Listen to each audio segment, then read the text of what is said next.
Di sini kita akan lebih detail lagi ya. Kenapa negara kita selalu dibuat gaduh part kedua oleh Vera Aoki. Disimak ya.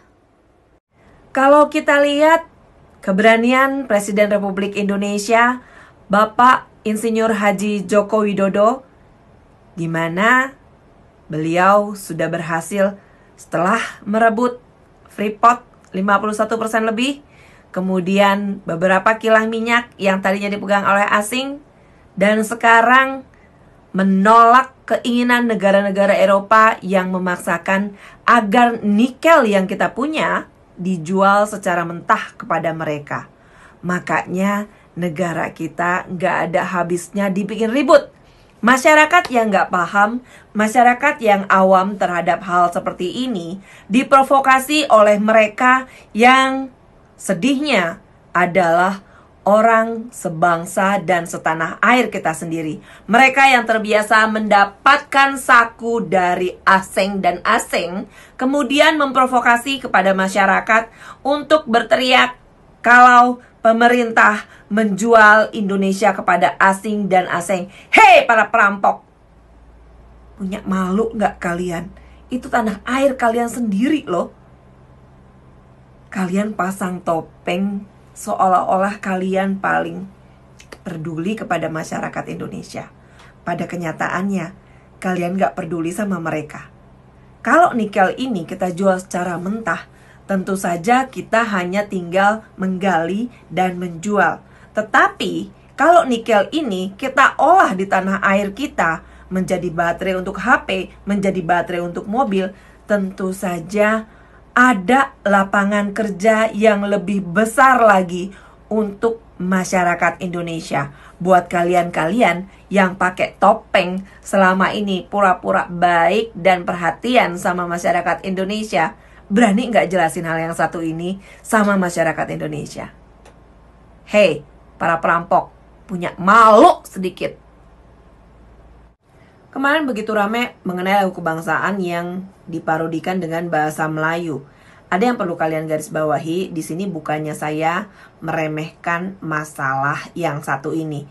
Tapi jujur saja saya melihat masalah yang satu ini adalah sebuah pengalihan isu di mana Sang Bohir sudah kelimpungan, kewalahan untuk melindungi orang yang sudah mahal-mahal dia keluari biaya untuk dipulangkan ke Indonesia. Rizik Syihab juga lulusan Malaysia. Bisa jadi yang bikin adik kelasnya yang kuliah di sana, yang sama-sama di satu kampus di sana. Tesis dari Rizik saat masih kuliah di sana sebelum dia selesai kuliah, ada di situ tertulis Indonesia tidak akan bisa dirubah menjadi negara syariat Islam selama Pancasila dan Undang-Undang 45 masih tegak didirikan di Indonesia.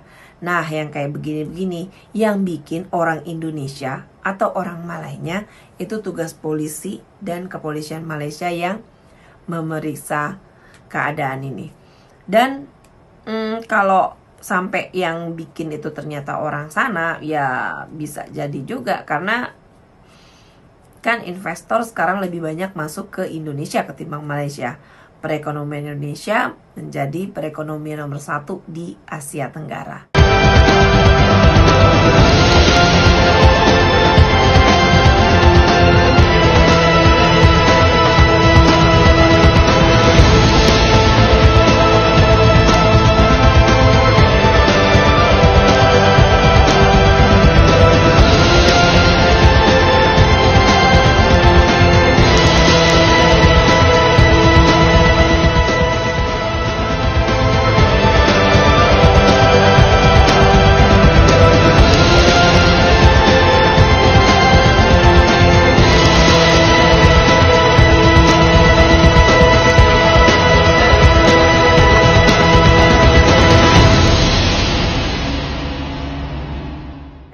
Perekonomian Indonesia menjadi perekonomian nomor 1 di Asia Tenggara. Yang kayak begini, masih lo mau ragukan lagi? Masih lo mau ngomong apa lagi tentang pemerintahan yang saat ini? Ini dipakai sedikit. Bohir juga udah bingung, udah ngeluarin duit banyak untuk mulangin si lonte politik bersama keluarga. Tapi ternyata nggak bisa kerja apa-apa dari kasusnya yang sekarang yang bikin dia sampai ditahan. Belum lagi ngumpul-ngumpul di Tebet, ngumpul-ngumpul di Megamendung, urusan tanah di Megamendung, dan beberapa kasus yang lainnya udah banyak nungguin Doski. Ya mau bilang gimana lagi, bohir pusing coy. Begitu juga dengan penemuan tempat pelatihan teroris di Jawa Tengah. 12 lokasi yang tersebar di Jawa Tengah. Dan yang ada di gambar tersebut, ada video tersebut, merupakan lokasi yang dibuat, pembuatan video merupakan pelajaran awal atau tutorial awal sebelum praktek kepada para murid-murid dari organisasi Jemaah Islamiyah tersebut. Baik. 12 Jaringan teroris JI melatih generasi muda berbagai teknik bela diri, termasuk keterampilan penggunaan pedang serta samurai. Selain itu, juga ada latihan penyergapan serta latihan merakit bom. Lokasi ini merupakan komplek villa yang disewa oleh jaringan teroris JI sebagai tempat pelatihan. Selain di lokasi ini, tim Densus 88 Mabes Polri juga berhasil menemukan beberapa tempat latihan lain di Jawa Tengah. Jadi apa yang baik dari ISIS kita akui baik. Cita-cita mulianya menerapkan syariat Islam hal yang baik. Cita-cita mulianya untuk menegakkan khilafah Islamiyah hal yang baik. Cita-cita mulianya untuk melawan kezaliman Amerika Serikat dan sekutunya cita-cita yang baik. Saya tanya, hal-hal yang baik dukung tidak? Dukung tidak? Takbir! Jangan mau kita diadu domba dengan ISIS, saudara. Sekarang ini banyak pihak-pihak menginginkan supaya kita bermusuhan dengan ISIS, betul? Supaya kita menggebuki ISIS, betul? Itu tidak akan dilakukan oleh FPI, saudara. Kalau pemerintah zalim, tentara jahat, polisi jahat, main tangkap, main tembak, rakyat hartanya dijarah, tanahnya dirampas, syariat Islam disingkirkan, saudara. Saya mau tanya, kira-kira besok perlu ada ISIS tidak? Perlu ada ISIS tidak? Takbir! Makanya Densus 88 yang menjadi koboi yang ini. Dikit-dikit dibuka teroris tangkap, tembak, pala lu mau menyan. Tahu Densus 88? Salep 88, obat murah. Kalau Densus 88 terus-menerus melakukan kezaliman, siap lawan? Siap lawan? Saya kasih tahu, hati-hati Pak. Pemerintah, tentara, polisi, hati-hati. Dikira karena banyak oknum tentara dan polisi yang melakukan kezaliman kepada rakyat, begitu rakyat melakukan pembalasan, tentara dan polisi mereka sembelih di tengah jalan, saudara. Mereka sembelih saat ini di tengah jalan, saudara. Tidak main-main, saudara. Maka itu saya ingatkan, kalau pemerintah di Indonesia coba-coba zalim, tentara dan polisi coba-coba jahat kepada umat Islam, bisa jadi besok tentara dan polisi yang disembelih di tengah jalan. Nah, ini juga tentu saja ada kaitannya karena memang sebelum si Lonte Politik pulang ke Indonesia, dia bahkan pernah memberikan persyaratan di saat Bapak Mahfud MD menghubungi apa yang bisa dibantu, tetapi pada kenyataannya orang yang ditawarin dengan baik-baik, istilah kasarnya dikasihati, minta jantung. Si Lonte Politik minta pemimpin teroris untuk dibebaskan. Tentu saja nggak bisa.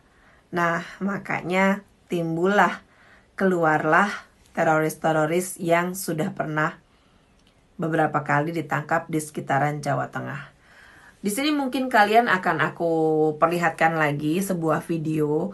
Ini video lama yang menurut pengamatan beberapa pengamat di televisi Jepang menceritakan, mengkhawatirkan, dan mengecap kalau Indonesia itu sudah merupakan red zone-nya teroris, terutama di sekitaran Pulau Jawa dan Sumatera. Karena apa? Karena dari kejadian di Filipina, ISIS bergerak di sana, di Mindanao, kemudian selesai, maka diperkirakan oleh pengamat Jepang, para teroris itu akan turun ke Indonesia dan berkembang di Indonesia. Makanya Indonesia dianggap red zone. Itu akan saya up juga videonya nanti setelah ini, biar kalian tahu apa pendapat dari luar mengenai negara kita. Masuk TV Jepang. Ini Mindanao, Filipina.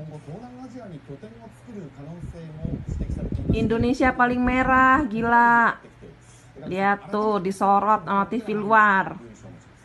Indonesia paling merah, teroris katanya. Mampus deh loh.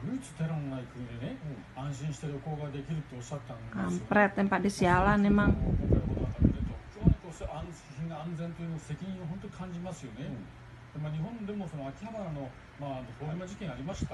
Bikin rusak negara sendiri.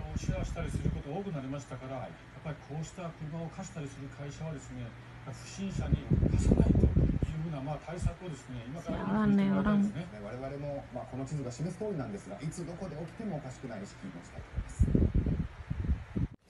Oke, sekian dulu dari saya, Aoki Vera. Kapan-kapan kita akan bahas yang lain lagi. Dan untuk yang masalah ini, tetap aja ujung-ujungannya semua ada dalam lingkaran setan. Mereka-mereka, sedihnya, orang sebangsa dan setanah air kita sendiri yang menjadi perampok di tanah air kita.